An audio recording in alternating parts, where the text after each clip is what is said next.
இந்த வீடியோவை பார்த்ததுக்கு அப்புறம் எவனுமே அனிமி பாக்குறவங்கள பார்த்து என்னடா குழந்தைங்க பாக்குறதெல்லாம் பாக்குறேன்னு சொல்லவே கூடாது. இந்த வீடியோல அனிமி குழந்தைகளுக்கானது இல்லைன்னு ப்ரூவ் பண்ற மாதிரி 10 ப்ரூட்டல் அனிமி சீன்ஸ் தான் பார்க்க போறோம். வாங்க வீடியோக்குள்ள போலாம். இது உங்கள் அனிவர்ஸ் தமிழ். நிறைய அனிமில சரமாரியா குத்தி கிழிக்கிற சீன்ஸா இருக்கட்டும், ஆர்எஸ் சீன்ஸா இருக்கட்டும், பயங்கர பாப்புலரா இருக்க சமயத்துல இந்த ப்ரூட்டலா இருக்க சீக்வன்ஸ் கமர்ஷியலுக்காக மட்டும் இல்ல, ஹியூமனிட்டியை பத்தி முக்கியமான மெசேஜை கன்வே பண்றதுக்கு ப்ரூட்டலான சீன்ஸ் தேவைப்படுது. கிளாசிக் உச்சிகா மேசக்கர்ல இருந்து ஷிபுயால சுகுனாவோட ரேம்பேஜ் வரைக்கும் அனிமி கிரியேட்டர்ஸ் அவங்க ஷோல வயலன்ஸை காட்டணும்னு வரும்போது தயக்கமே இல்லாம அடிச்சு நொறுக்கி இருக்காங்க. அடல்ட்ஸுக்கு பெரிய தாக்கத்தை தர அளவுக்கு ப்ரூட்டலான அனிமி சீன்ஸ் இருக்க இந்த அனிமி சில்ட்ரனுக்காகன்ற மித்தை உடைக்கிற நேரம் வந்தாச்சு. அந்த 10 ப்ரூட்டல் அனிமி சீன்ஸ் என்னன்னு பார்த்துடலாம். நிறைய பேர் டெவில்மேன் கிரை பேபி அனிமியை பார்த்துருப்பீங்கன்னு நினைக்கிறேன். அதுல முக்கியமா இந்த பரேட் ஆஃப் மியூட்டிலேட்டட் பாடிஸ் என்ற சீக்வன்ஸ் பயங்கரமா இருக்கும். 2018 டெவில்மேன் கிரை பேபி மோஸ்ட் கிரிட்டிக்கலா மட்டும் இல்லாம ஷார்ட் சீரீஸா 10 எபிசோட்லயே மதவெறி, ஒதுக்கி வைக்கிறது, அடையாளன்னு எல்லாத்த பத்தியும் பேசுற மாதிரி எடுத்திருப்பாங்க. கதை ஆக்சிடென்டலா டெவில் மேனா மாதிரி ஹியூமன்ஸ்க்கும் டீமன்ஸ்க்கும் நடுவுல இருக்க டிஃபரன்ஸ் எக்ஸ்ப்ளோர் பண்ற ஆக்கிரா ஃபுடோவை சுத்தி தான் போகும். அனிமியோட எண்டிங்ல ரியூன்ற கேரக்டர் தூண்டி விட்டு பெரிய ஜெனசைட் நடக்கும். மொத்த உலகமும் ஏட்ரட் அண்ட் வயலன்ஸா மாறிடும். எபிசோட் 9ல ஆக்கிரா டெவில் மேன்ன்றதால அவனோட ஃப்ரெண்ட்ஸை ஒரு சைக்கோ கும்பல் வேட்டையாடி அடிச்சு கொடூரமா கொலை பண்ணிடுறானுங்க. செத்து போன மீக்கோ, மீக்கி, வாமுவோட செதஞ்சு போன டெட் பாடிஸை வச்சு பரேட் நடத்துறானுங்க சைக்கோஸ். இந்த சீக்வன்ஸ் விஷுவலா பயங்கரமா இருக்கும். 2021 redo of healer anime fans மத்தியில மிக்ஸ்ட் ரியாக்ஷனை கிரியேட் பண்ணிச்சு. ஏன்னா மொத்த அனிமியும் எக்ஸ்ட்ரீமா ப்ரூட்டலான டார்ச்சர் சீன்ஸோட இருக்கும். இந்த கதை கயாருன்ற ஹீலரை பிசிக்கலாவும் மென்டலியாவும் அபியூஸ் பண்ணியிருப்பாங்க. இந்த விஷயம் கயாருவை ட்ரக் டிபெண்டாவும் பைத்தியக்காரனாவும் மாத்திருக்கும். அதே சமயத்துல கயாருவை பிரின்சஸ் ஃபிளார் ஜெயில போட்டது மட்டும் இல்லாம ஃபிளார், பிளேட், புல்லட்னு இம்பீரியல் ஆர்மில இருக்க எல்லாருமே அவனை டார்ச்சர் பண்றானுங்க. Most brutal anime scenes of all டைம்ல இந்த டார்ச்சர் சீக்வன்ஸும் கண்டிப்பா இருக்கும். இன்னும் சொல்ல போனா இந்த அனிமியோட அன்சென்சார்ட் வெர்ஷன் ரொம்பவே டிஸ்டர்ப் பண்ற அளவுக்கு இருக்கும். விஷுவலா சென்சிட்டிவான வியூவர்ஸ்க்கு இந்த அனிமியை பார்க்காதீங்கன்னு தான் சொல்லணும். சைக்கோ பாஸ் அனிமி வேர்ல்ட்லயே one of the best science fiction thriller anime. இந்த கதையில ஃபியூச்சர்ல மொத்த உலகத்தையும் சிபில்ன்ற பயோமெக்கட்ரானிக் கம்ப்யூட்டர் சிஸ்டம் ரூல் பண்ணுது. மக்கள் எல்லாரையும் கிரைம் கோஎஃபிஷியன்ட் என்ற சைக்கோ பாஸை வச்சு மானிட்டர் பண்ணி கிரைம் ரேட்டை கண்ட்ரோல் பண்றாங்க. பொதுவா யாராச்சும் ஏதாச்சும் குற்றம் பண்ணாலோ இல்ல கிரைம்ல பாதிக்கப்பட்டாலோ அவங்களோட சைக்கோ பாஸ் வியூ கிளவுடடா ஆகிடும்.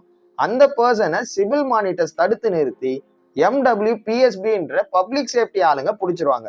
யூன்றது ஒரு பர்சனோட ஸ்ட்ரெஸ் லெவல். ஸ்ட்ரீட் கில்லுன்ற சீன்ல மாகிஷிமா ஷோகோ ஒரு லேடியை பரபரப்பா இருக்க ரோட்ல வச்சு ப்ரூட்டலா நாசம் பண்ணிடுறான். ஆனா அவனோட சைக்கோபாஸ் வியூவும் சேஞ்ச் ஆகாது. அதே மாதிரி சிவில் சிஸ்டமும் அங்க இருக்க மக்களும் அவனை தடுத்திருக்க மாட்டாங்க.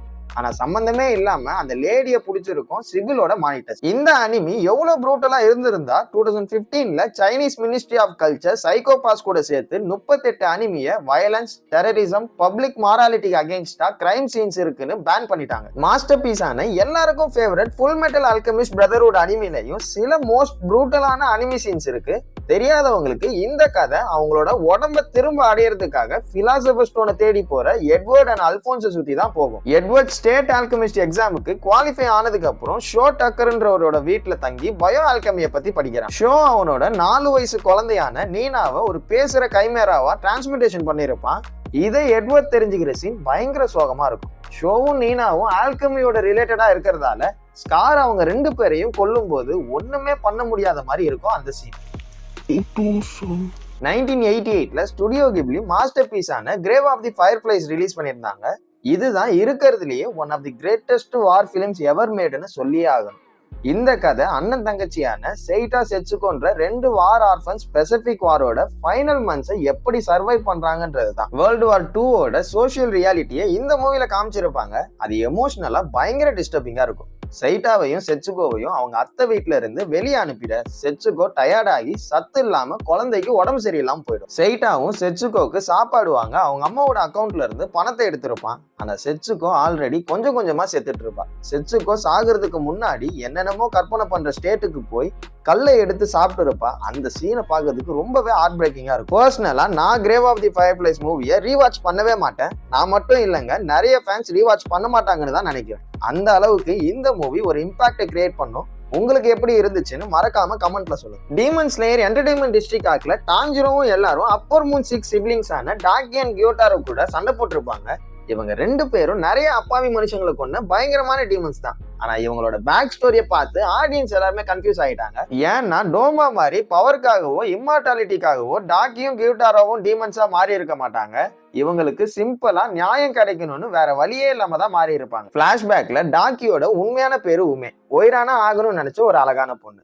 ஆனா ஒரு நாள் ஈவினிங் கியோட்டாரோ வேலையா வெளியே போயிருக்கும் போது பிராத்தல் ஓனரும் கஸ்டமரும் சேர்ந்து உமேவை கட்டி போட்டு டார்ச்சர் பண்ணி உயிரோட கொளுத்திடுறாங்க. இந்த சீன்ல கொடூரமா உயிரோடு எரிச்சு சாகடிச்ச உமேவோட கருகி போன உடம்ப கட்டி பிடிச்சி கியோட்டாரோ பயங்கரமா கத்திருப்பான். இந்த சீன் நிறைய ஃபேன்ஸை நாள் கணக்குல டிஸ்டர்ப் பண்ணிருக்கும்னு நினைக்கிறேன். கொலை பண்றதுன்றது மோசமான விஷயம் தான். ஆனா இதை விட வேற வழியே இல்லாம தன்னோட தம்பியை காப்பாத்த சொந்த அப்பா அம்மாவை கொல்லணும்ன்ற ஃபோர்ஸ்டு சிச்சுவேஷன் இன்னும் மோசமானது. சைல்ட் ப்ராடிஜியான இட்டாச்சி உச்சியா பண்ண உச்சியா கிளான் மேசக்கர் அந்த மாதிரி ஒரு இன்சிடென்ட் தான். டான்சோ இட்டாச்சி வில்லேஜ் மேல வச்சிருக்க பற்ற வச்சு மேனிபுலேட் பண்ணி இட்டாச்சி அவனோட மொத்த கிளானையும் கொண்டு இருப்பான், தம்பி சாசுகேவை தவிர்த்து. இந்த சீன்ல ப்ரூட்டலான விஷயமே இதோட பின்விளைவுல தான் இருக்கு. நருட்டோல நிறைய அளவைக்கிற சீக்வன்ஸ் இருந்தாலும் இந்த உச்சிகா மேசக்கர்ல நடந்த அரசியல் சதியை புரிஞ்சுக்கிறதுக்கு ஒரு மெச்சூரிட்டி வேணும். மை ஹீரோ அகாடமியா யூனிவர்ஸ்ல சிசாக்கி காய் மோசமான வில்லனா இருந்திருப்பான். அது மட்டும் இல்லாம ஒரு கேங்கை ரன் பண்ணிட்டு பிளாக் மார்க்கெட்ல குவர்க் டெஸ்ட்ராயிங் ட்ரக்ஸை சப்ளை பண்ணிட்டு இருப்பான். இந்த கேங் லீடரோட கிராண்ட் டாட்டர் ஏரிய சிசாக்கி அடைச்சு வச்சு அந்த சின்ன குழந்தை மேல எக்ஸ்பெரிமெண்ட் பண்ணி குவர்க் டெஸ்ட்ராயிங் ட்ரக்ஸை கிரியேட் பண்ணுவான். குழந்தைன்னு கூட பார்க்காம நிறைய தடவை எரியோட கை காலெல்லாம் அடிச்சு சதைச்சிருப்பான். அதுவும் இந்த ட்ரக்கை எரியோட பிளட்ல இருந்து கிரியேட் பண்றதால நிக்காம சப்ளை பண்ணிட்டே இருக்கணும்னு பண்ணிருப்பான். இப்படியெல்லாம் பண்றதாலதான் அவன் வில்லனா இருக்கான்னு தோணலாம். ஆனா அது வேற கதை. இந்த சீக்வன்ஸ்ல எரிக்கு நடந்த டார்ச்சர் அனிமில இருக்க ஹீரோஸையும் சரி ஆடியன்ஸையும் சரி அதிர்ச்சியில தள்ளி இருக்கும்னு நினைக்கிறேன். எல்ஃபன் லைட் அனிமி லூசின்ற டிக்ளோனியஸ் பத்தியும் அந்த கேரக்டரோட ரிவெஞ்ச பத்தின ஒரு mini science fiction series. Parasite மாதிரியே வயலன்ஸை ஹியூமன்ஸோட அடிப்படையான உணர்வுன்ற மாதிரி காமிச்சிருப்பாங்க. லூசி குழந்தையா ஒரு ஆர்ஃபனேஜ்ல வளர்றா. அங்க இருக்க மத்த பசங்க லூசியோட வித்தியாசமான தோற்றத்தை பார்த்து வேற மாதிரி ட்ரீட் பண்றாங்க. லூசியை கஷ்டப்படுத்தணும்னு அங்க இருக்க சில பசங்க லூசியோட பப்பியை பிடிச்சி கொடூரமா கொன்னுடுறாங்க. இந்த விஷயம் லூசிய வெறித்தனமா அந்த 4 பசங்களை கொலை பண்ண வைக்குது. அனிமி முழுக்க வயலண்டான மர்டர் சீக்வன்ஸ் இருந்தாலும் இந்த சீனை பார்த்த எல்லாத்துலயும் one of the most brutal anime சீனா கன்சிடர் பண்றாங்க. 2014ல Tokyo ghoul action anime Ken கானகின்ற கேரக்டர் ஒரு ஆபரேஷனுக்கு அப்புறம் பாதி கூலா மாறிடுறான். அவனோட லைஃபை ஃபாலோ பண்ற மாதிரி பயங்கரமான பிளாட்டோட ரிலீஸ் ஆகி இருந்துச்சு. கானகிய அவுகிரி ட்ரீன்ற ஆர்கனைசேஷன் பிடிச்சி ப்ரூட்டலா ஜேசன் ரவன் டார்ச்சர் பண்ணுவான். ஜேசன் கானகியோட நகத்தையும் விரலையும் புடுங்குறது உடைக்கிறதுன்னு கானகி ரீஜென்ரேட் ஆக ஆக டார்ச்சர் பண்ணிட்டே இருப்பான். இன்னும் கொஞ்சம் எக்ஸ்ட்ரீமா போய் சென்டிபீட காதுல விட்டு கென்னோட கண்ணை தொலைச்சிக்கிட்டு வர மாதிரி எல்லா டார்ச்சர் மெத்தடையும் ஆன் ஸ்கிரீன்ல காமிச்சிருப்பாங்க. ஜேசனோட பிசிக்கல் டார்ச்சரோட சேர்ந்து கானகி சைக்கலாஜிக்கலா கஷ்டப்படுறது இந்த சீக்வன்ஸோட அட்மாஸ்பியரை பயங்கரமா சேஞ்ச் பண்ணிருக்கும். இந்த அனிமி எல்லாத்துலயும் இருக்க வயலன்ஸ் வியூவர்ஸுக்கு பாதிப்பு கொடுத்திருந்தாலும் யோசிச்சு கூட பார்க்க முடியாத அளவுக்கு நடக்கிற கிரைம்ஸை கன்வே பண்றதுக்கான டூலாவும் யூஸ் ஆகுது. கடைசியா இந்த வீடியோட மைய கருத்து என்னன்னா, அனிமி பார்க்காதவங்க இந்த மித்தை மறந்துருங்க. Anime is not for children. இந்த லிஸ்ட்ல உங்க ஃபேவரட் அனிமி எதுன்னு மறக்காம கமெண்ட் பண்ணுங்க. இதோட இந்த வீடியோ எண்டுக்கு வந்தாச்சு. இந்த வீடியோ உங்களுக்கு பிடிச்சிருந்தா லைக் பண்ணுங்க, கமெண்ட் பண்ணுங்க. அனிமி பார்க்காத உங்க ஃப்ரெண்ட்ஸ்க்கு ஷேர் பண்ணுங்க. இதே மாதிரி அனிமி சம்பந்தப்பட்ட விஷயங்களை தெரிஞ்சுக்கணும்னா அனிவர்ஸ் தமிழ் சேனலை சப்ஸ்கிரைப் பண்ணிக்கோங்க. அடுத்த வீடியோல நான் உங்களை பார்க்குறேன். அது வரைக்கும் signing off Prashanth from Aniverse Tamil.